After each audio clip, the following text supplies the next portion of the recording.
Good morning. गर्भावस्था के सामान्य कष्टों का प्रबंधन, आज इस विषय पर हम बात करेंगे। जब हम किसी गर्भवती स्त्री की बात करते हैं तो उसको कई प्रकार के गर्भावस्था में कष्टों का सामना करना पड़ता है, लेकिन वे कष्ट ऐसे नहीं होते वो जिनको हम किसी बीमारी की श्रेणी में डालें। वो सामान्य कष्ट हैं जिनके उपचार के लिए हम प्रयास कर सकते हैं और थोड़ी सी देखभाल करके उन कष्टों से आसानी से बाहर निकल सकते हैं। जब स्त्री गर्भ धारण करती है तो उसको सबसे पहला जो कष्ट महसूस होता है वो होता है उसको सामान्य रूप से जी मिचलाना या छाती में जलन। जब हम छाती में जलन की बात करते हैं वो इस कारण से होती है, जब गर्भ धारण करती है स्त्री तो उसका पीएच लेवल बदल जाता है और छाती में उसको जलन उसकी एसिडिटी के कारण होती है। तो कोशिश ये करनी चाहिए उसको क्षारीय पदार्थ दिए जाएं जिससे कि उसकी इस एसिडिटी को, छाती के जलन को कम किया जाए। और जी मिचलाने के लिए भी उपचार है कि प्रथम 1 से 1.5 महीने में उसको संभावनाएं ज़्यादा रहती हैं, परंतु कुछ समय पश्चात ये कष्ट धीरे धीरे कम होने लग जाते हैं। तो इस पे हमें ध्यान देना चाहिए, ऐसा कोई बड़ा कष्ट नहीं है। उसके बाद ही उसका अपच, सेकंड पॉइंट है अपच, इनडाइजेशन। इनडाइजेशन की जब हम बात करते हैं तो इनडाइजेशन अपच इस कारण से होता है कि उस समय हार्मोनल रिलीज जो होते हैं उससे पीएच लेवल बॉडी का बिगड़ जाता है। इनडाइजेशन के लिए ध्यान रखना है कि उसे रेशे युक्त पदार्थ, फलों और सब्जियों का सेवन हम ज़्यादा कराएं तो इनडाइजेशन से हम उसको बचा सकते हैं। अनिद्रा या नींद की कमी, ये बड़ा एक छोटा सा सिम्टम है और हमें इस बात का ध्यान रखना चाहिए कि जब अनिद्रा की स्थिति है तो नॉर्मली लेडी को एक भय, एक चिंता, एक मानसिक तनाव होता है गर्भावस्था होते ही। क्या मैं बच्चे को सही जन्म दे पाऊंगी, क्या मेरा बच्चा ऐसा होगा, वो कई सारी चिंताओं से ग्रस्त रहती है। उसे चिंता मुक्त किया जाए, उसे आराम दिया जाए, मानसिक रूप से वह संतुष्ट है तो वह किसी भी प्रकार के अनिद्रा से बाहर आ सकती है। यदि ये दिक्कत प्रारंभिक अवस्था में है तो ये चिंता से होती है, लेकिन बाद की अवस्था में तो ये शारीरिक जो परिवर्तन आते हैं उससे होती है। तो उसके लिए अधिक चिंतित नहीं होना चाहिए। जो शारीरिक परिवर्तन आए हैं उससे थोड़ी उसको तकलीफ हो सकती है, इसलिए उसकी नींद में कमी आने लग जाती है। नेक्स्ट पॉइंट है मांसपेशियों में ऐंठन, मस्कुलर क्रैम्प्स। ये भी बड़ी साधारण सी है। जब वजन बढ़ता है स्त्री का तो मांसपेशियों में तनाव और खिंचाव होने लग जाता है। उसको लंबे समय तक खड़े नहीं रहना चाहिए, कुछ समय खड़े रहने के बाद लेटने का समय लेना चाहिए जिससे पैरों को आराम मिल सके और उनमें मांसपेशीय क्रैम्प्स ना आए। बार बार मूत्र उत्सर्जन, बार बार मूत्र उत्सर्जन की जब हम बात करते हैं तो फ्रीक्वेंट यूरिनेशन अर्ली प्रेगनेंसी के डेज में होता है या लास्ट प्रेगनेंसी डेज में होता है और ये कोई बड़ा कष्ट नहीं है, ये सामान्य तौर पर स्त्रियों में देखने को मिलता है। उसका प्रमुख कारण क्या है कि जो यूट्रस है वो मूत्राशय के जस्ट ऊपर स्थित होता है, तो जब गर्भाशय का वजन बढ़ता है तो मूत्राशय पे दबाव आता है, इसके कारण उसको बार बार मूत्र विसर्जन के लिए जाना पड़ता है। फिर है कमर में दर्द।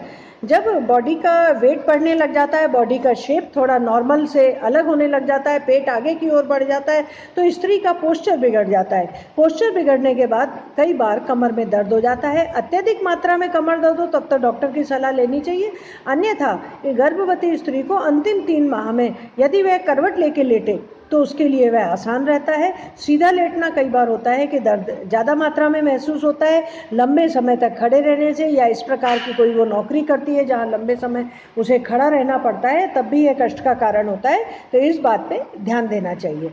फिर है शारीरिक सूजन, ओडीमा।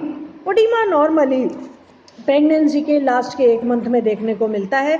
कई बार ये हाइपरटेंशन से भी होता है और कई बार ये है कि लंबे समय तक खड़े रहने से, बॉडी का वजन ज़्यादा हो जाने से, बच्चे का गर्भ में वजन ज़्यादा होने से भी ये संभावनाएं होती हैं। यदि सामान्य है तो कोई चिंता की बात नहीं है, लेकिन अगर चिंता का विषय है, आप जब डॉक्टर को जाते हैं तो आप ज़रूर से डॉक्टर से इस बात का जिक्र करें। वैसे डॉक्टर चेक करता है तब वह अवश्य इस बात पर देखता है कि हाइपरटेंशन या और किसी कारण से, किसी प्रकार से अगर उनको कष्ट है तो वह उसके ऊपर गौर करता है और उसके संबंधित जो भी उपचार होता है वो डॉक्टर के द्वारा बचाया जाता है।